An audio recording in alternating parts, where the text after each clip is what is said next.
Hello बच्चों, नमस्कार। आप सभी का मेरे क्लास में हार्दिक स्वागत है।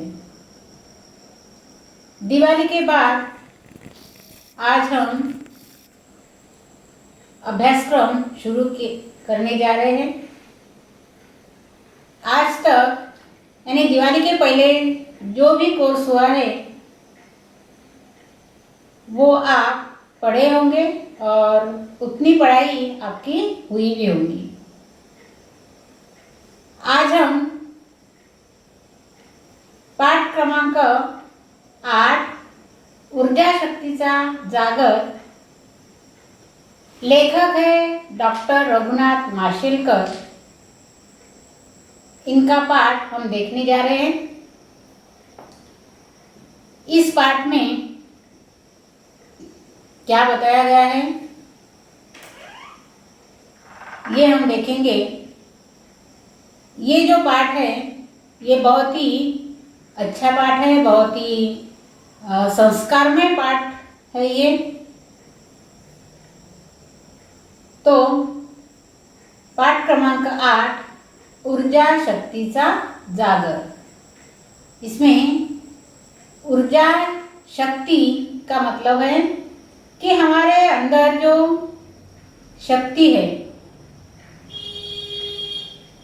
उस शक्ति को ऊर्जा शक्ति कहा गया है। और जागर का मतलब है जागरूक करने।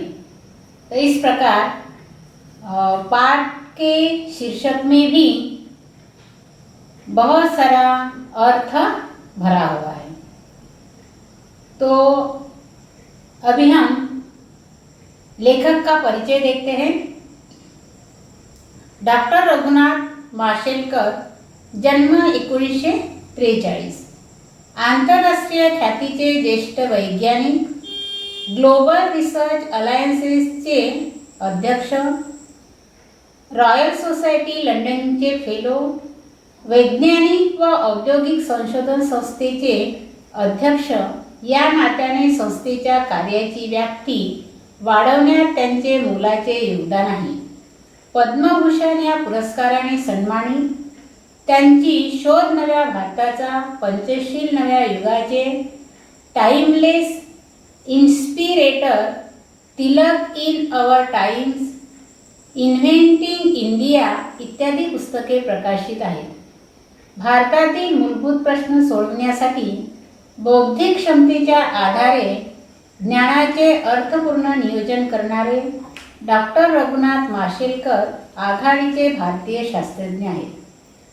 प्रचंड कष्ट करण्याची वृत्ती, सकारात्मकता, शिस्त, संशोधक वृत्ती, नेतृत्व गुण व प्रखर देशनिष्ठा हे त्यांच्या व्यक्तिमत्वाचे विलोभनीय पैलू आहेत। तो बच्चों,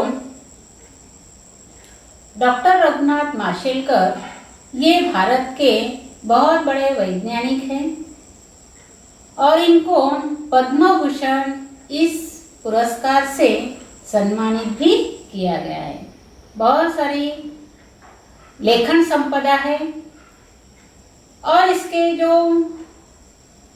स्वभाव वैशिष्ट्य है, उनके व्यक्तिमत्व के वैशिष्ट्य जो है कि वो बचपन से ही बहुत ही कष्ट करने की, श्रम करने की वृत्ति है और किसी भी बात पर, किसी भी संकट पर, कोई भी जीवन में समस्या हो, हर समस्या, हर बात पर वो पॉजिटिव यानी सकारात्मक विचारसरणी है। संशोधक वृत्ति यानी जो ज्ञान है उसका संशोधन करना, किसी बात का संशोधन करना, इस प्रकार के जो नेतृत्व गुण हैं वो सारे गुण डॉक्टर रघुनाथ माशेलकर में है। इस पाठ में उन्होंने क्या बताया है ये हम देखेंगे। प्रस्तुत पाठात लेखकाने त्यांच्या विद्यार्थी दशेतील आठवणी सांगितल्या आहेत। तर या पाठात प्रस्तुत पाठात यानी इस पाठ में जब वो विद्यार्थी दशा में थे, बचपन में जो भी यादें है आज भी उनके दिल में बचपन की यादें तरल है और ये जो यादें हैं ये सारी यादें उन्होंने इस पाठ में बताई हैं। लहानपणीच पित्याचे छत्र हरपलेल्या माशेलकरांना त्यांच्या आईने अत्यंत प्रतिकूल परिस्थितीतून जिद्दीने शिक्षण घेण्यास कसे प्रवृत्त केले। प्रवृत्त करणे यानी तयार करणे। तर त्यांचे जे पिताजी आहे, पिताजीचा मृत्यू जेव्हा लेखक अतिशय लहान होते, बहुत ही यानी बचपन में ही उनके पिताजी का मृत्यु हुआ है और तब पूरे घर की जिम्मेदारी उनके माताजी पर आई और ऐसे प्रतिकूल विकट परिस्थिति में से उनके माँ ने किस प्रकार उनको शिक्षा लेने के लिए प्रवृत्त किया, तैयार किया और किस प्रकार उन्होंने कष्ट उठाए अपने बच्चे के लिए, इसका बहुत ही हृदयस्पर्शी वर्णन इस पाठ में किया गया है। लेखक ने यहाँ बताया है कि मेरे जीवन में जो भी मेरी प्रगति हुई है और जो भी मैं आज हूँ वो मेरी माँ और मेरे जीवन में जो भी मेरे गुरुवर्य आए हैं उनके संस्कार से ही मैं आज इतना बड़ा हुआ हूँ और एक देश का जो वैज्ञानिक बना हूँ। तो बच्चों, इस प्रकार हर एक के जीवन में माँ का बहुत ही बड़ा महत्व है। इतना महत्व कि उनका हम शब्द से वर्णन भी नहीं कर सकते। माँ का वर्णन करने के लिए शब्द भी कम पड़ते हैं।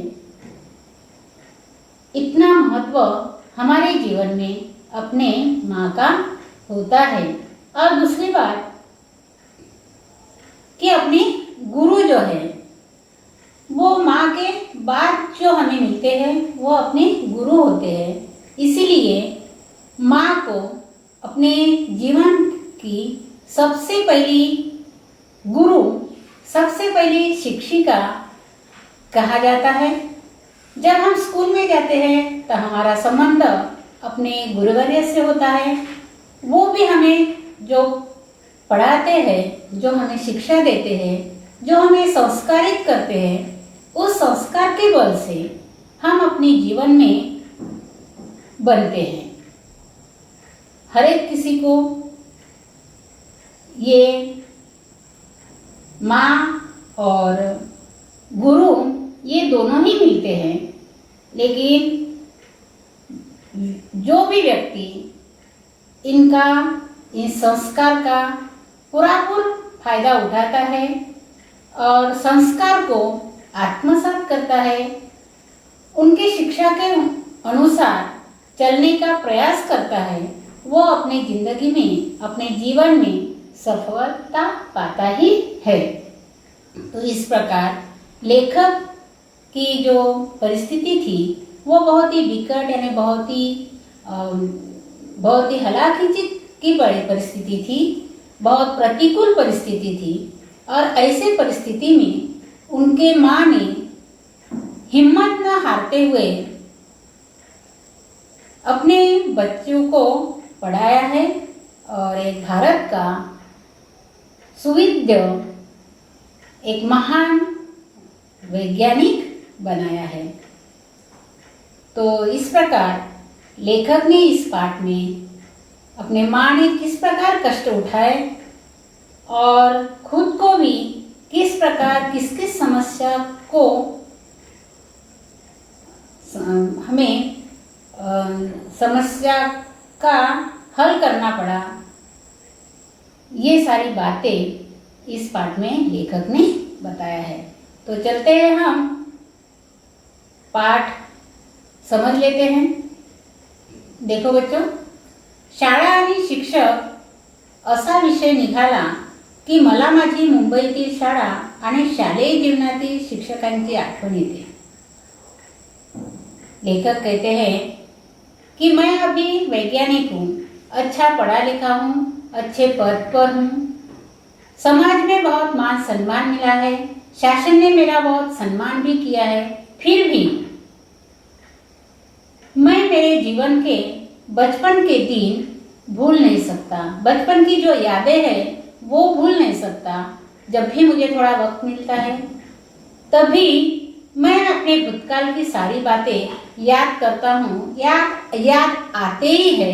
और जब भी शिक्षा का विषय निकलता है तो मुझे मेरी मुंबई की जो स्कूल है और मेरे शालेय जीवन की शिक्षक जो मुझे मिले हैं, वो जो मेरे गुरु थे, उन गुरु की मुझे याद आए बिना नहीं रहती। गिरगावातील युनियन हायस्कूल आणि माझ्या शाळकरी वयात आपुलकीनं संस्कार करणारे, आपुलकीनं का मतलब होता है अतिशय प्रेम से करणारे भावे सर, जोशी सर और शिर्के सर। बच्चों, इस लाइन पर आप अंडरलाइन करके रखो। पिछले साल इस पाठ पर प्रश्न पूछा गया था और प्रश्न था कि लेखकाला संस्कार करणारे शिक्षक, और आगे चौकोन दिया था, उसमें आपको ये जो सर के नाम हैं वो आपको लिखना था। तो इस प्रकार का प्रश्न आता है। ये पाठ समझने के बाद आपको छोटे छोटे प्रश्न भी तैयार करना है और अपने कॉपी में लिखना है। या सगळ्यांचे माझ्यावर फार मोठे ऋण आहे। ऋण का मतलब कर्ज भी होता है, लेकिन इस पाठ में ऋण का मतलब उपकार, इस प्रकार का अर्थ हमें लेना है। लेखक बहुत ही अपने माँ के प्रति, अपने गुरु को प्रति बहुत ही कृतज्ञ है और आज भी अपने गुरु की बहुत याद करते हैं। और वो कहते हैं कि मेरे गुरु के बहुत ही उपकार मेरे ऊपर है। पण त्याच वेळी हेही सांगितले पाहिजे की या शाळेशी आणि या संस्कार देणाऱ्या शिक्षकांशी माझा जो संपर्क आला तो जिच्यामुळे आला ती माझी परमप्रिय आई आणि माझे मामा यांचे ऋण मी कसे व्यक्त करणार। आई हीच प्रत्येक मुलाची पहिली शिक्षक असते। माझ्या बाबतीत तर आई ही माझी केवळ शिक्षक नव्हती तर माझे सर्वस्व होते। लेखक कहते हैं की मला जे प्रायमरी शाळेमध्ये जे मला शिक्षक मिळाले, जे मला गुरु मिळाले, त्यांनी माझ्यावर जे संस्कार केले ते आणि त्यांच्याशी माझा जो संपर्क झाला, संपर्क आला, संपर्क का मतलब होता है कांटेक्ट, संबंध, तो वो संपर्क किस व्यक्ति के कारण आया है। तो लेखक कहते हैं ये गुरु जो मुझे मिले इसके लिए प्रमुख जो व्यक्ति है वो व्यक्ति है मेरी माँ, मेरी परम प्रिय, अतिशय प्रिय मेरी माँ। और मेरे मामा जो थे वो मामा जो थे वो उन्होंने मुझे बहुत सहकार्य किया। ये दोनों के ऋण, उनके उपकार मैं किस शब्द में व्यक्त करूं। उनके ऋण, उनके उपकार व्यक्त करने के लिए मेरे पास कोई शब्द ही नहीं है। शब्द के परे यानी शब्द के बाहर ऐसी मेरी अवस्था है। उनके ऋण, उनके उपकार व्यक्त करने के लिए मेरे पास कोई शब्द ही नहीं है। आई ही प्रत्येक मुलाची पहिली शिक्षक असते। कहा जाता है कि हर व्यक्ति की माँ ही हर बच्चों की पहली शिक्षिका होती है, पहली गुरु होती है। लेखक कहते हैं मेरी माँ मेरी शिक्षिका ही नहीं तो वो मेरी सर्वस्व थी। सर्वस्व यानी मेरी माँ भी वही है, मेरे पिता भी वही है मेरी गुरु भी वही है, सब कुछ मेरी माँ ही है।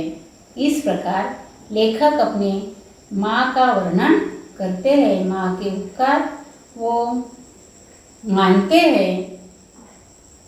और हर किसी के जीवन में माँ का यही स्थान होता है।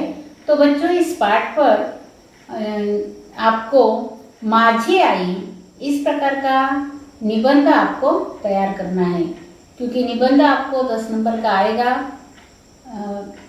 और आपको ये एक निबंध लिखना ही है, कंपलसरी प्रश्न रहता है। तो इस प्रकार आपको अभी निबंध ये प्रश्न की तैयारी करनी है। तो माझी आई ये जो विषय है निबंध का वो आपके कॉपी में लिख लो और इस पर आप निबंध तैयार करो। आगे देखो, आमचे मूळ गाव दक्षिण गोव्यातील माशेल। बच्चों, लेखक के गांव का नाम भी माशेल है और उनका सरनेम भी माशेलकर है। तो ये भी ध्यान रखना, कभी कभार प्रश्न आ जाता है की लेखकाचं मूळ गाव कोणते किंवा लेखकाच्या मूळ गावाचे नाव और आगे दिया जाता है चौकोन या त्रिकोण और उसमें आपको माशेल ये नाम लिखना है। माझे बालपण तिथेच गेले। लेखक कहते हैं कि उसी गाव में मेरा बचपना गया है।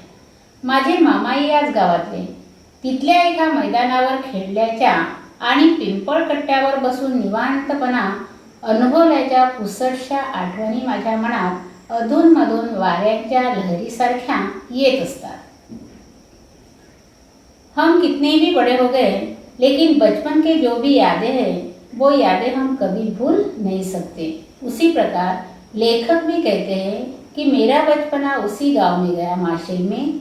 और माशेल गांव मैं किस प्रकार उस गांव के मैदान में खेलता था और पिंपल कट्टे पर बैठकर, यानी कैसे निवांतपना का मतलब होता है शांतपना, किस प्रकार मैं अनुभव लेता था, उसकी थोड़ी थोड़ी यादें आज भी मुझे है। क्योंकि बहुत ही बचपन में बहुत ही छोटे थे तभी वो उस गांव में रहते थे। बाद में जो घटना हुई वो ऐसी हुई की माझ्या वयाच्या 6व्या वर्षी माझे वडील वारले आणि आम्हाला उदरनिर्वाहासाठी आमचे माशेल हे गाव सोडावे लागले। मी आणि माझी आई मुंबईत येऊन पोहोचलो। गीर गावातल्या खेतवाडीतील देशमुख गल्लीमध्ये मालती निवासातील पहिल्या माळ्यावर छोट्याशा खोल्यांमध्ये आम्ही मायलेक राहत होतो। आर्थिक परिस्थिती पूर्णपणे खालावलेली, दारिद्र्याशी संघर्ष करणारी माझी अल्पशिक्षित आई आणि शिक्षणासाठी आसुसलेला, पण कोणतीच फी भरणे शक्य नसल्याने शाळेत कसा जाऊ असे प्रश्नचिन्ह घेऊन वावरणारा मी, त्यावेळेचं वातावरण हे असं होतं।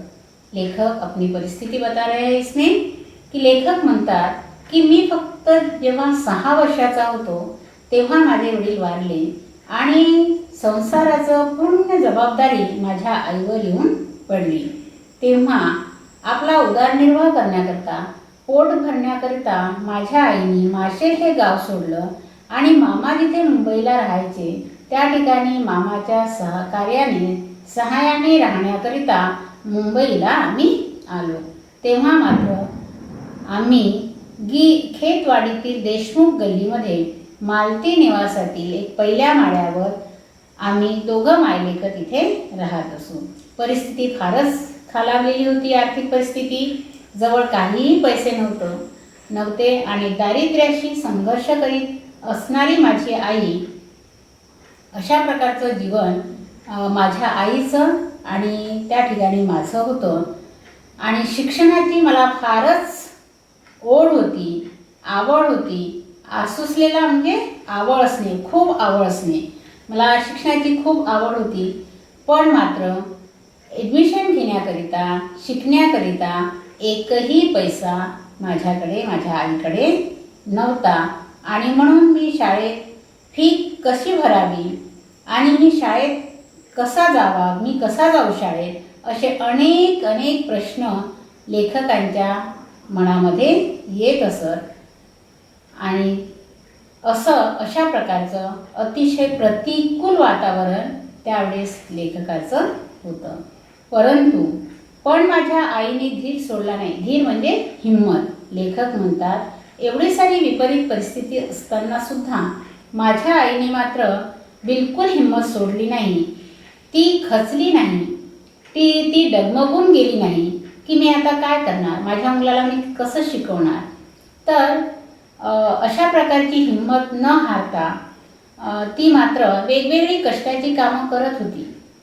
जे काम भेटेल ते काम ती करत असेल. आपला उदरनिर्वाह करत असेल, आपल्या मुलाला पालत असे आणि त्यातूनही 2 पैसे मागे टाकण्याची हिंमत तिने ठेवली.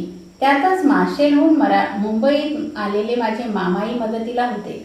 म्हणतात की माझ्या आईने तर कष्ट केलेच, परंतु माझे मामा देखील आमच्या सहकार्याला हजर होते, मदतीला होते. त्यांच्यामुळे मला खेतवाडीतील प्राथमिक शाळेत प्रवेश मिळू शकला. मामाच्या मदतीनेच, मामाच्या ओळखीनेच खेतवाडीतील प्राथमिक शाळेत त्यांना प्रवेश मिळाला. ही शाळा महापालिकेची होती. जो स्कूल थी ये महापालिका यानी महानगरपालिका की स्कूल थी. माझ्याप्रमाणे शाळेची परिस्थिती बेताचीच होती. बेताची म्हणजे जेमतेम, साधारण. ये शाळा पण खूप बहुत ही अच्छी थी ऐसी बात नहीं थी. पण इथले शिक्षक मात्र मनाने खूप श्रीमंत होते. लेखक म्हणतात की या शाळेचे शिक्षक मात्र अतिशय मनाने श्रीमंत होते. शाळा भलाई गरिबांची असेल, शाळेची परिस्थितीही डामाडोल असेल, परंतु या ठिकाणी शिकवणारे शिक्षक मात्र अतिशय मनाने श्रीमंत होते. पायात चप्पलही घालायला नव्हती. अशा परिस्थितीत माझी शाळा सुरू होती. वयाच्या 12व्या वर्षापर्यंत मला अनवाणीच राहावं लागलं. लेखक म्हणतात की माझ्या पायात चप्पलही राहत नव्हती आणि वयाच्या 12व्या वर्षापर्यंत मी अनवाणीच पायाने, म्हणजे पायात चप्पल न घालताच मी शाळेमध्ये जात होतो. आणि अशा प्रकारे माझं प्राथमिक शिक्षण या शाळेमध्ये झालं. तर बच्चों, ये जो मैंने पढ़ाया ये आपको समझ में आया होगा. इस पर जो भी प्रश्न है, छोटे छोटे प्रश्न आपको तैयार करना है और प्रश्नों के उत्तर लिखना है. तो आज हम यही रुकते हैं. धन्यवाद.